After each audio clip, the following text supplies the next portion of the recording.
Sexto punto, ponencia, la sinodalidad a cargo del padre Gabriel Naranjo Salazar de la Comunidad de la Misión. Bienvenido, padre.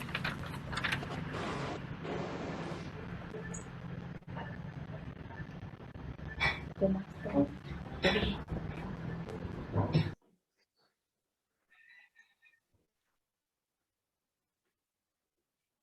Sandra, ¿ya puedo comenzar? Sí, padre, ya puede comenzar y ya está compartiendo su presentación, ya la estamos viendo. Muy bien, entonces el tema es la sinodalidad en la misión y en la vida de la iglesia, según el Papa Francisco. En la misión y en la vida. La charla anterior fue sobre la sinodalidad en la vida y la misión. Aquí hay una diferencia sutil, pero importante. Una cosa es hablar de la misión y de la vida, y otra cosa es hablar de la vida y la misión. Ordinariamente, con el tema de la vida, nos referimos al ser,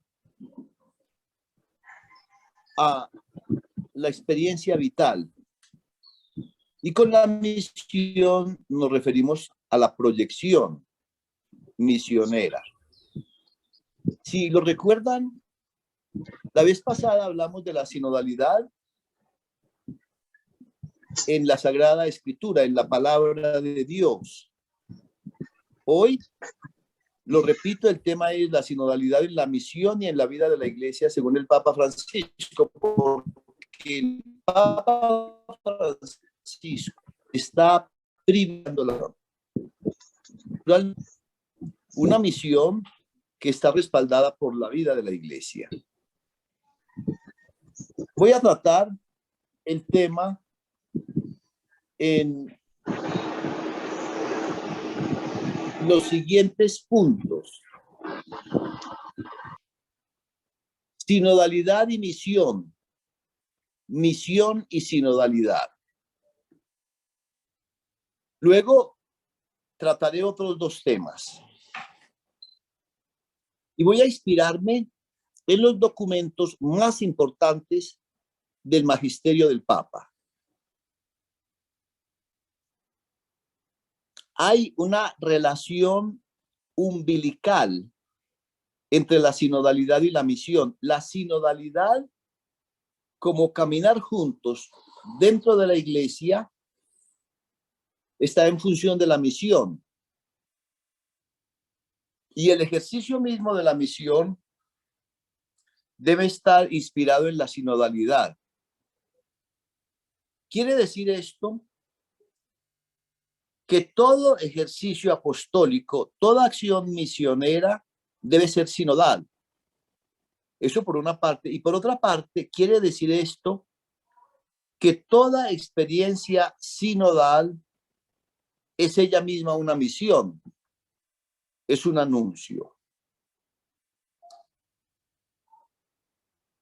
Nos referimos a este tema ante todo con lo que dice el Papa en la exhortación apostólica Evangelii Gaudium sobre la alegría del Evangelio, cuando insiste en que debemos ser una iglesia en salida, una iglesia en salida para ir a anunciar el Evangelio. En esa exhortación, que es el segundo documento magisterial del Papa, el primero es la Lumen Fidei, sobre la luz de la fe, que habían escrito él y Benedicto XVI a cuatro manos. En realidad, esa encíclica sobre la fe es como una transición, como una bisagra que relaciona los dos pontificados. Más concretamente, el Papa Benedicto se había propuesto escribir 3 encíclicas sobre las virtudes cardinales: la caridad, la esperanza y la fe. La última la redactó, pero no alcanzó a hacerla pública. Y él mismo le propuso a Benedicto XVI que la firmara él. De hecho, todo lo que aparece en esa encíclica es cosecha, digámoslo así, del antecesor de Francisco. Y un análisis textual agudo lleva a la conclusión de que hay 2 o 3 o 4 párrafos que le añadió este último papa. Por eso es una encíclica que ha quedado un poco en el olvido, a pesar de que es una encíclica preciosa. En cambio, la primera, que es la hoja de ruta de su pontificado, es aquella sobre la alegría del Evangelio. El resumen aparece en una frase que repite allí y que cuenta él mismo, lo decía frecuentemente en Buenos Aires, cuando era arzobispo de esa metrópoli. Prefiero una iglesia accidentada porque sale a una iglesia enferma por permanecer en casa autorreferenciándose. Eso lo dice todo. Y lo ha repetido el Papa 1 y 1000 veces. Pues bien, tengamos muy en cuenta que allí él no propone simplemente una nueva evangelización, sino una nueva etapa evangelizadora. El pontificado de Francisco le quiere dar a la iglesia la característica de una nueva etapa evangelizadora y no simplemente de un proceso de nueva evangelización. Él utiliza con frecuencia la palabra reforma para expresar lo que quiere decir. Quiere una reforma de la iglesia, una reforma con mayúsculas y en negrilla, una verdadera revolución en el más genuino sentido de esta palabra. ¿Por qué? Lo dice en los primeros artículos, porque el bien busca al bien, porque el bien se agiganta cuando se comparte, porque el bien tiende por naturaleza a expandirse. Por eso hay que salir a anunciar la buena nueva con alegría. Y de ahí entonces que la iglesia crezca no por proselitismo, sino por atracción.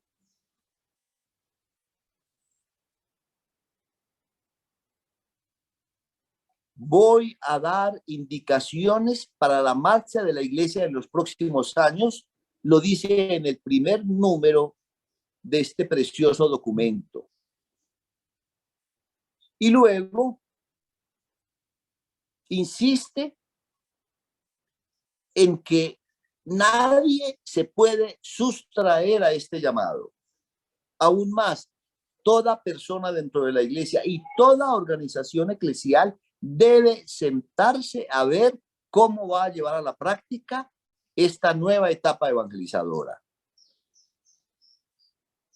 El número 23 lo resume todo. Salgamos sin demora, sin asco y sin miedo. Y allí mismo plantea un punto de partida que yo voy a rememorar más adelante, desde la intimidad itinerante y desde la comunión misionera. Salgamos sin demora, sin asco, sin miedo, pero desde la intimidad itinerante, desde la experiencia de Dios en la vida y desde una comunión que ella misma sea misionera. Por eso decía al principio que el título es muy sutil e intenta expresar el llamado del Papa a una salida misionera.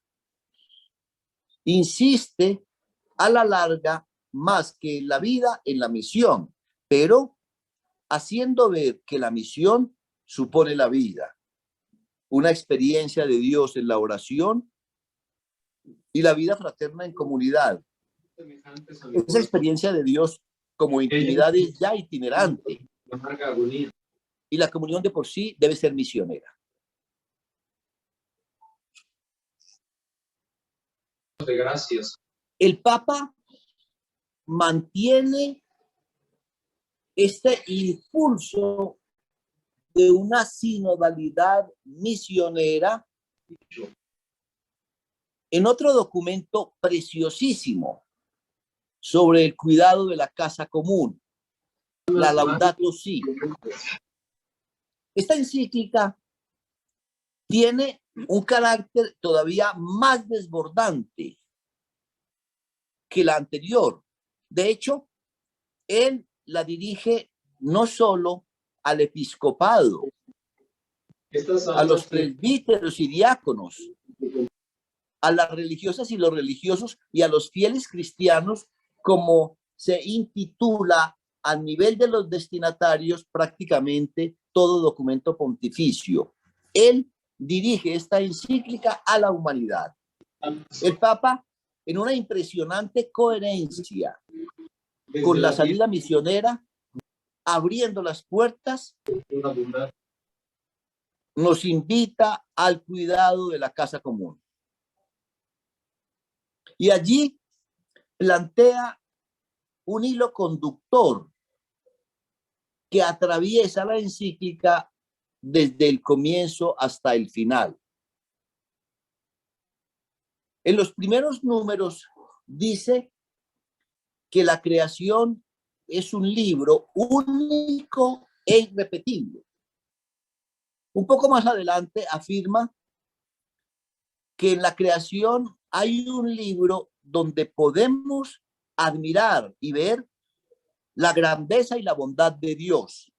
Por eso la creación no es un problema a resolver, sino un misterio.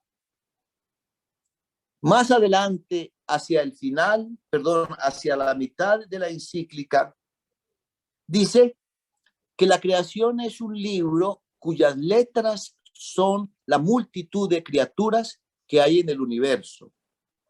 Y por eso al final concluye que hay mística en todo. Y pone ejemplos: el crujir de una puerta, el zumbido de una mosca, la belleza transparente de un riachuelo, y progresivamente habla luego del gemido de los enfermos y del grito de los pobres. Allí hay mística, como en todo lo demás.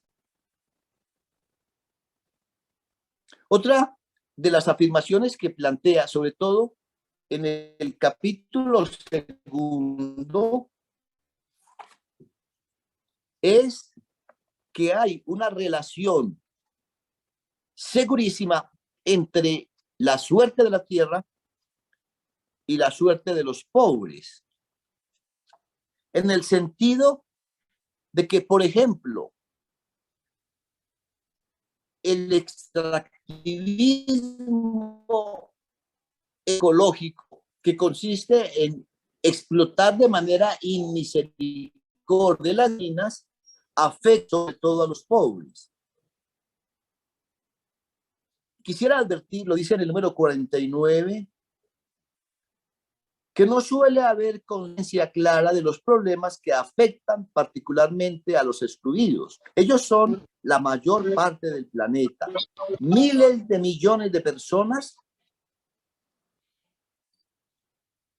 que son consideradas como un apéndice, de manera periférica, un añadido de tipo colateral. Quedan los pobres frecuentemente en el último lugar.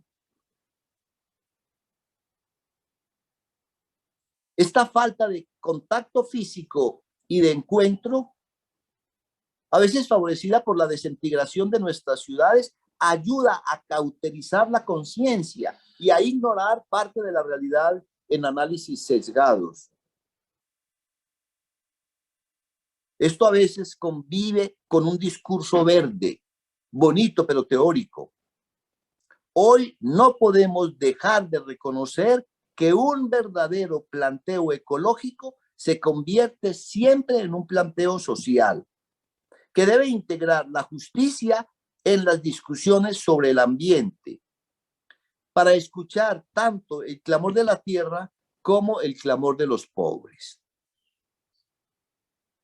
Alguien ha dicho que una ecología sin lucha por la justicia es mera jardinería. Al inicio, en el número 16, cuando se refiere a los ejes que atraviesan toda la encíclica, plantea como primero la íntima relación entre los pobres y la fragilidad del planeta. Porque en segundo lugar, el mundo entero está conectado. En tercer lugar, se hace una crítica al nuevo paradigma y las formas de poder que derivan de la tecnología y propone una nueva manera de entender la economía y el progreso. Por quinto lugar, el valor propio de toda criatura. Sexto, el sentido humano de la ecología. Y séptimo, la propuesta de un nuevo estilo de vida.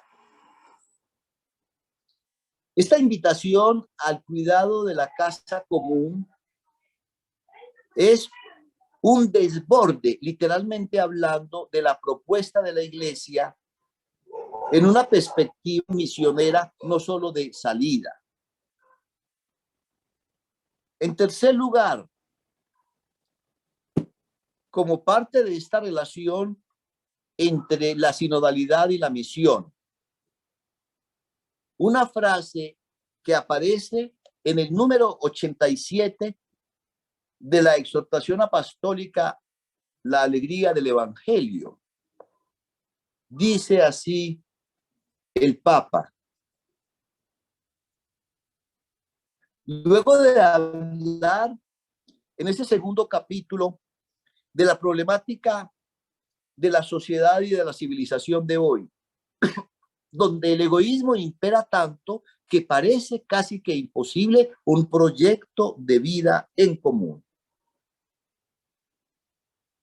Y dice así: hoy, cuando las redes y los instrumentos de la comunicación humana han alcanzado desarrollos inauditos, sentimos el desafío de descubrir y transmitir la mística de vivir juntos, de mezclarnos, de encontrarnos, de tomarnos de los brazos, de apoyarnos, de participar de esta marea algo caótica que puede convertirse en una verdadera experiencia de fraternidad, en una caravana solidaria, en una santa peregrinación.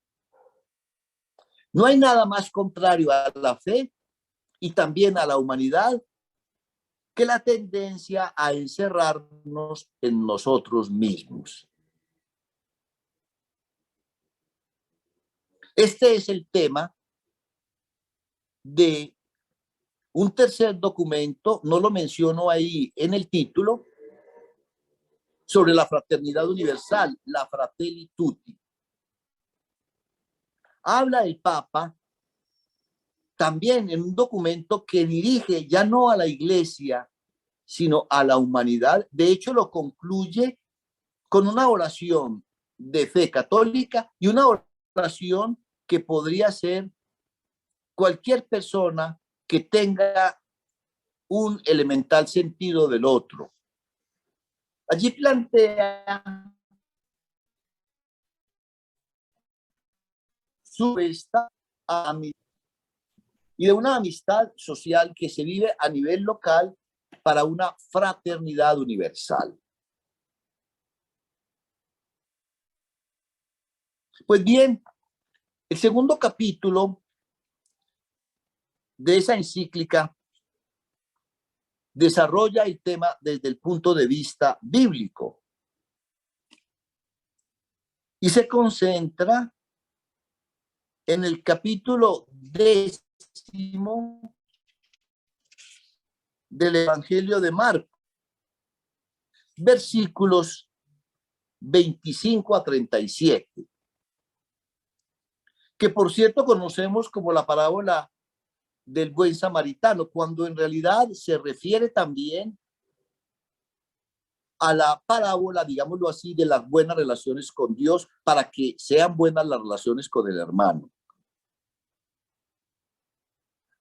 La tesis de esa enseñanza bíblica es un concepto nuevo del prójimo, que consiste en hacerse próximos del prójimo.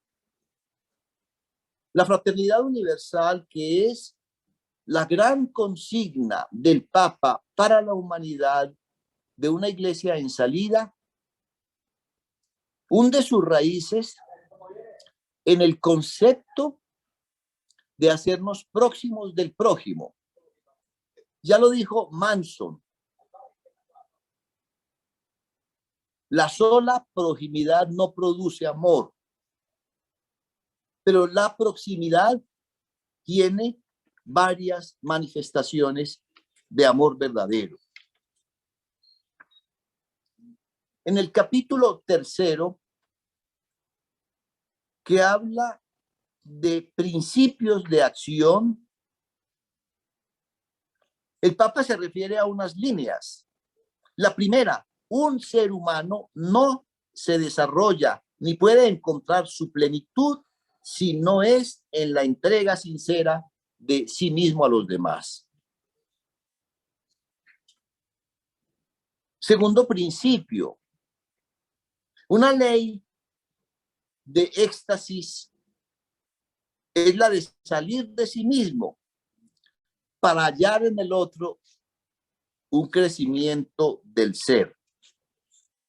Uno no crece sino en relación con los demás. El tercer principio es que lo primero es el amor. Lo que nunca debe estar en juego es el amor.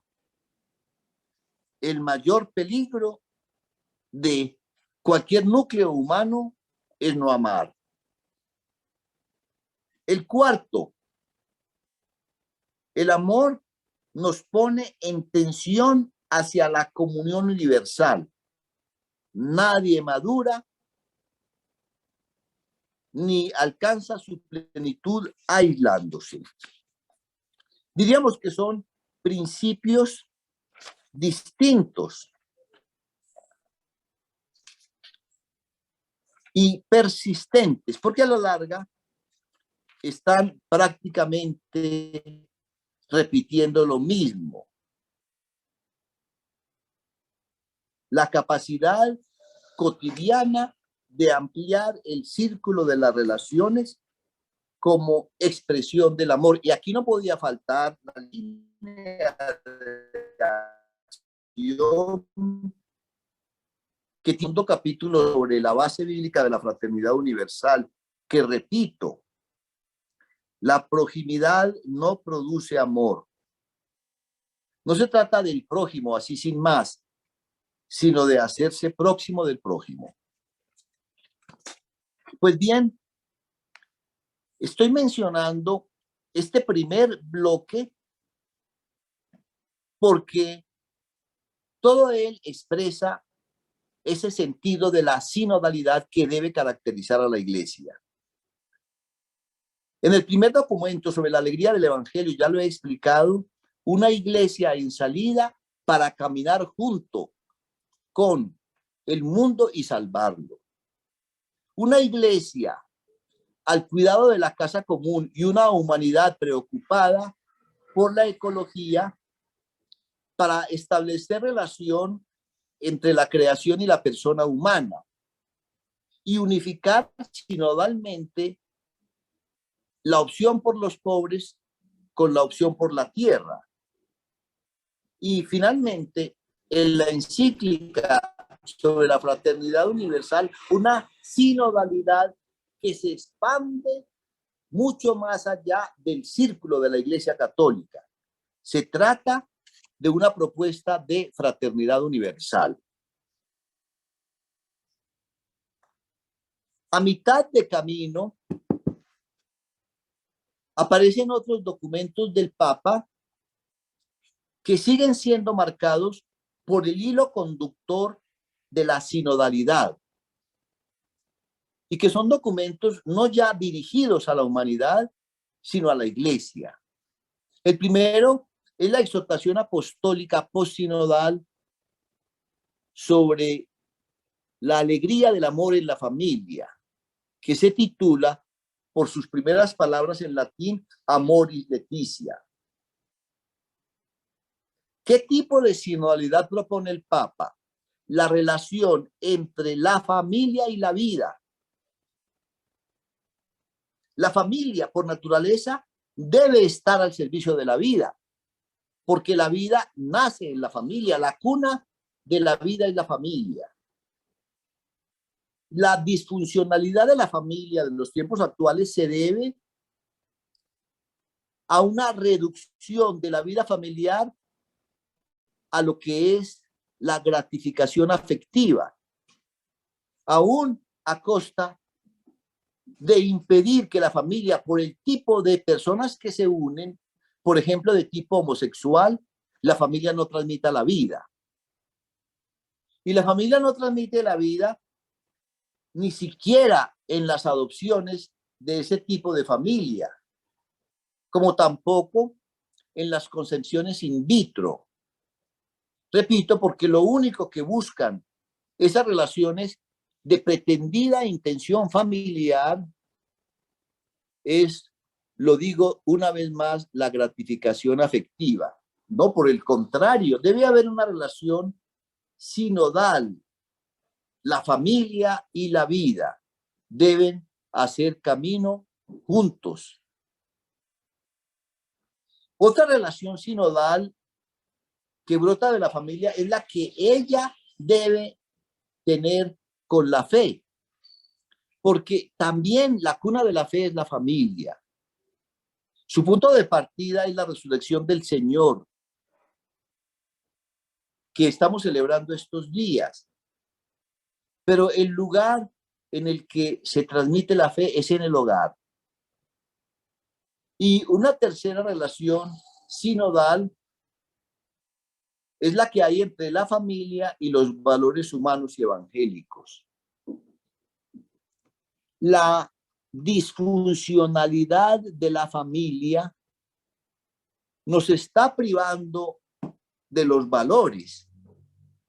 Eso es lo grave, de los valores que son humanos, pero que también son valores evangélicos. Ya.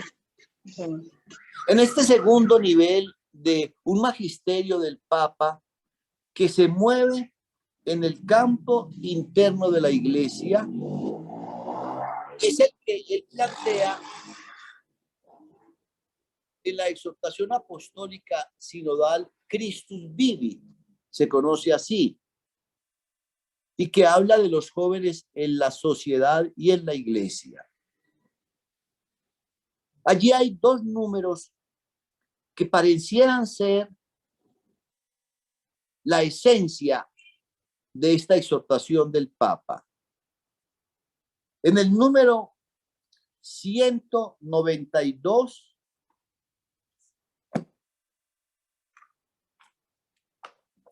el Papa nos recuerda que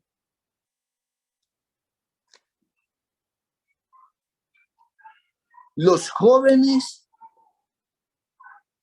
hacen posible la profecía de Joel. Sorprendente, porque allí dice: derramaré mi espíritu sobre toda carne y sus hijos y sus hijas profetizarán y sus jóvenes verán visiones y sus ancianos soñarán sueños. La relación sinodal entre los jóvenes y los ancianos transforma las expresiones normales de esas etapas de la vida hasta el punto de que los ancianos no ven visiones como de ordinario, sino que tienen sueños. Mientras los jóvenes, que son los que ordinariamente sueñan, tienen visiones. Y todavía más expresivo es el número 201, en el que el Papa, recordando la intervención en el sínodo de un joven que provenía de las Islas Samoa, sostiene que la iglesia es una en la cual los viejos ayudan a interpretar la dirección, a mantener la dirección, perdón, interpretando la posición de las estrellas, mientras que los jóvenes reman con fuerza, imaginando lo que les espera más allá. Hay en la esencia sinodal de la iglesia, la sinodalidad de su vocación, un papel doble que hace que los ancianos o los viejos utilicen esos términos sin temor alguno y los jóvenes hagan camino juntos. Los mayores levantando la mirada para otear el horizonte hacia donde debe dirigirse la barca, indicar la dirección, y los jóvenes remando hacia esa ruta.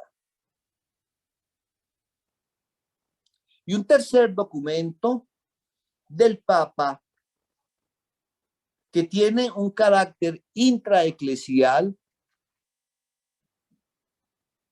todavía mucho más intraeclesial, o digamos que un tercer documento o bloque de documentos del Papa para el tercer tema de esta reflexión sobre la sinodalidad en la vida o en la misión y la vida de la iglesia, según el Papa Francisco, son tres que se concentran ya en el ser de la iglesia.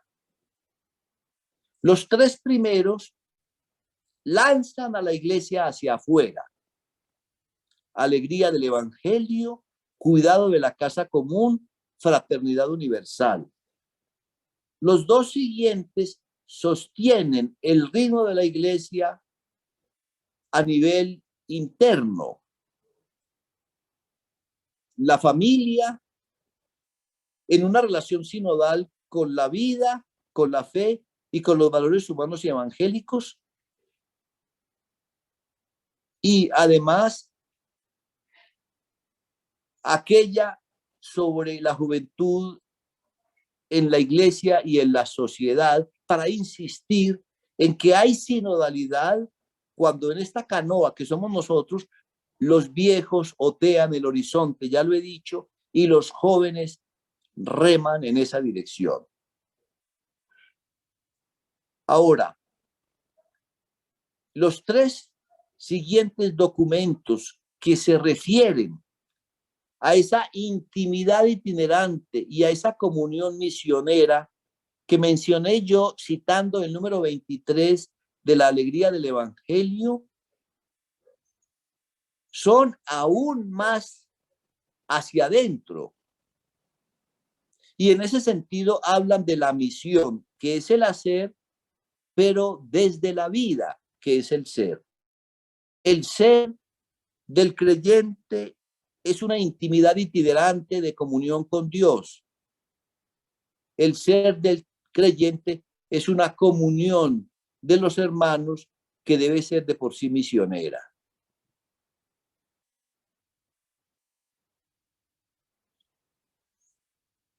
Me refiero con el primer documento a una bula de convocación del Papa Francisco sobre la misericordia. O título lo ven ustedes en la pantalla, la Misericordiae Vultus. Allí, ¿verdad?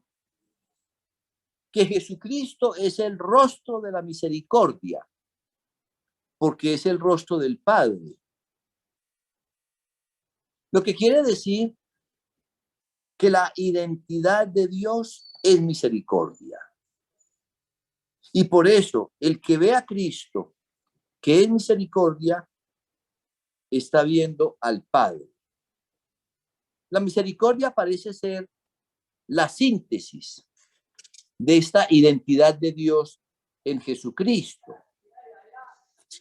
Ahora, si la identidad de Dios es misericordia, encarnada en Cristo, también esa esencia de Dios debe ser la esencia de la iglesia. De ahí que hoy por hoy la credibilidad en Dios, la razón de ser de la fe, sea la misericordia. Así como la credibilidad en la iglesia, en la medida en que ella sea misericordiosa. Cuando el Papa comienza a desgranar formas concretas de esta vivencia de la misericordia que toca el ser del creyente para que se proyecte en el hacer, que es la misión, comienza por hablar del oxígeno de la misericordia, que es el silencio, porque el silencio permite la escucha de la palabra y de allí brota la misericordia. Un silencio y una escucha que son prácticamente un estilo de vida. La ida a las periferias existenciales y geográficas que ya había sugerido el Papa en aquella exhortación sobre la alegría del Evangelio. Naturalmente, las obras de misericordia, que como sabemos muy bien, son corporales y espirituales, están muy bien diseñadas en la página 26, número 15 de esta bula.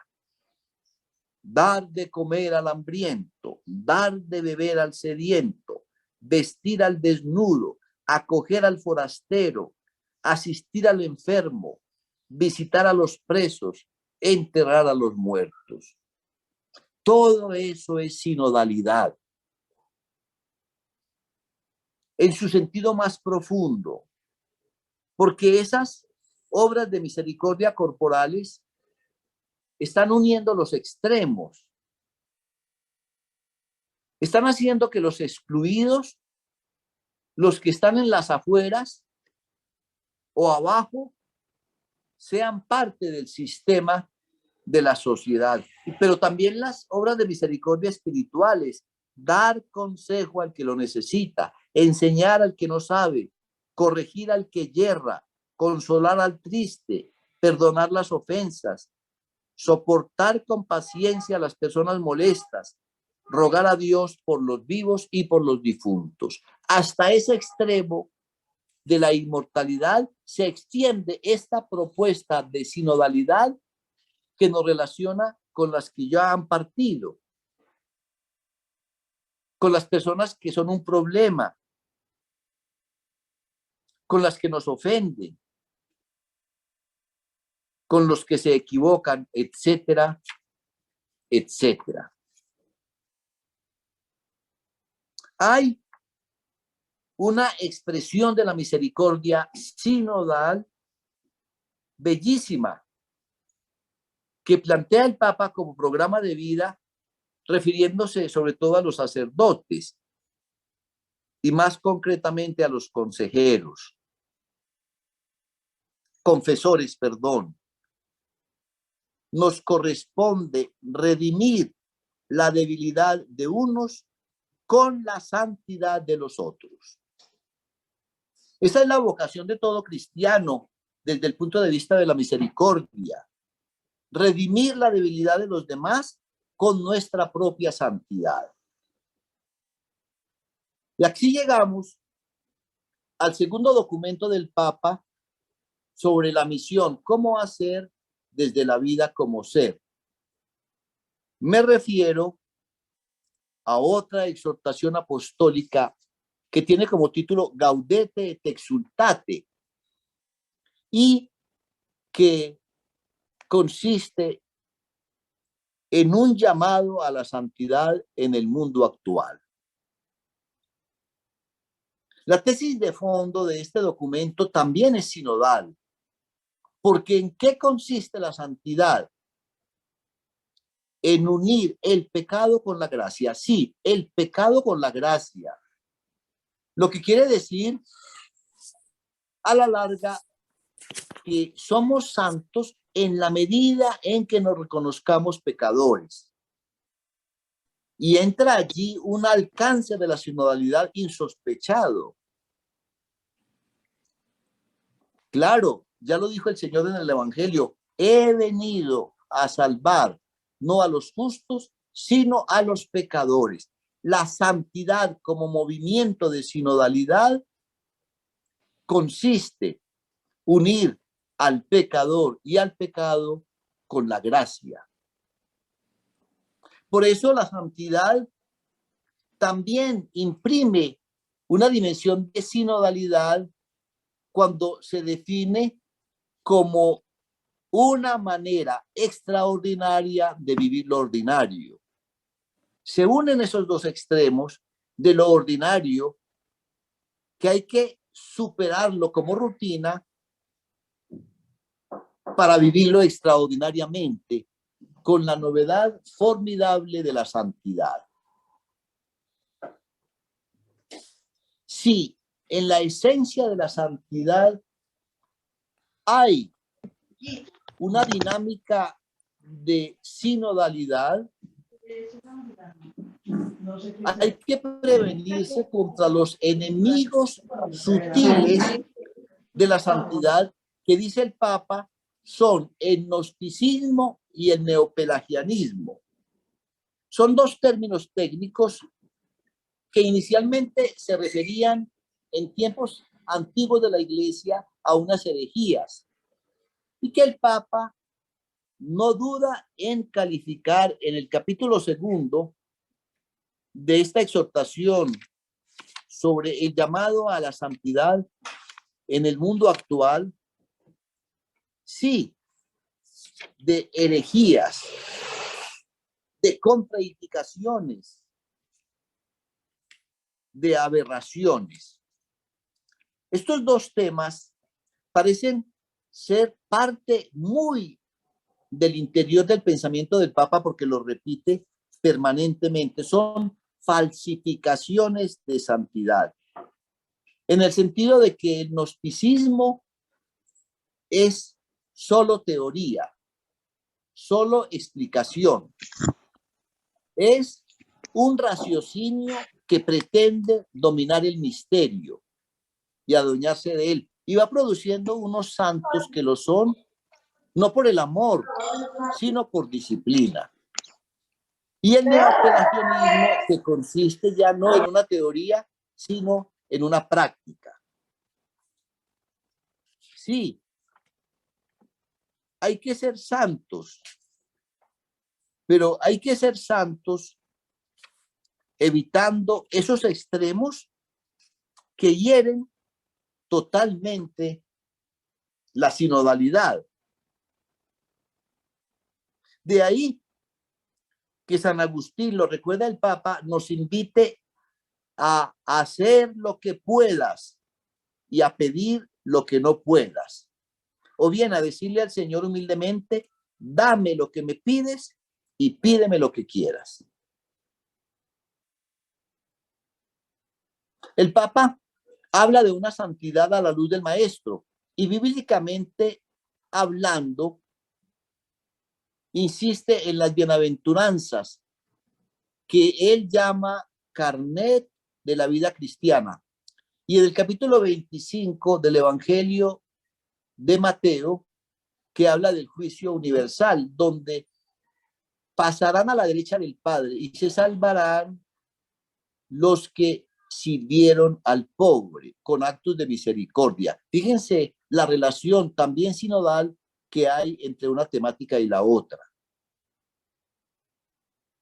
Notas de esta santidad que propone el Papa, por ejemplo, el sentido del humor, la dimensión orante, la vida comunitaria. Él recuerda que los santos vienen en racimo. Y actitudes como el discernimiento, como la vigilancia. Aparecen aquí esas recomendaciones que el Papa ha planteado para esta época de la sinodalidad. La santidad es un movimiento sinodal, como lo estamos planteando. Hay santos en la puerta de al lado, mucho más de los que nosotros nos podemos imaginar. Y existe una clase media de la santidad, no por una santidad mediocre, sino porque los santos no canonizados son verdaderas multitudes. Bien, hay un documento precioso que escribió el Papa en diciembre del año antepasado sobre San José, con motivo de los 150 años de la declaración de San José como patrono de la Iglesia Universal. Se titula Patris Corde, que quiere decir con corazón de padre. Allí propone una bella meditación en 7 acápites que van describiendo la identidad de José y su proyecto para una vida que, vivida interiormente con dinámica de sinodalidad, se vuelva misión. Cuando habla de los sueños, dice que José hizo discernimiento de la voluntad de Dios en los sueños. Así lo presentan 4 veces los textos evangélicos. Soñando, él discernía la voluntad de Dios, que es la santidad. Se dice que la señorita Legrand, Luisa de Marillac, un día le preguntó a San Vicente: Padre, ¿qué se necesita para ser santo? Y él le respondió: algo muy simple, señorita, cumplir la voluntad de Dios.